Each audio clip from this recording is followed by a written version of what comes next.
सियासत में जो जीतता है ना, वो 5 साल तक हुकूमत में रहता है। फिर 5 साल पूरे होने के बाद दोबारा उसको उसी अवाम में आना पड़ता है। क्यों? आके बताना पड़ता है कि 5 साल पे उसने क्या क्या किया है।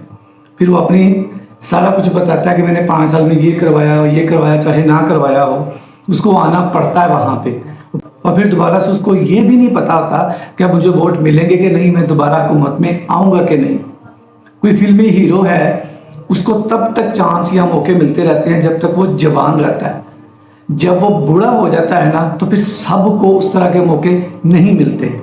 लेकिन अगर आप मेहनत करके, चाहे आप मिडिल क्लास फैमिली से बिलोंग करते हो, एक बार मेहनत करके, दिन रात एक करके, अपना सुकून बर्बाद करके, सब कुछ करके एक बार कामयाब हो जाओ, बुलंदी पे पहुंच जाओ, एक अच्छा नाम, मुकाम और पहचान बना लो, तो आप तो क्या, आपकी नस्लों तक वो बिजनेस जो है ना कभी ख़त्म नहीं होगा। तो इसलिए नौकरी नहीं, बिजनेस करें। नौकरी जो है वो घर पालती है, बिजनेस जो है वो नस्लें पालती है।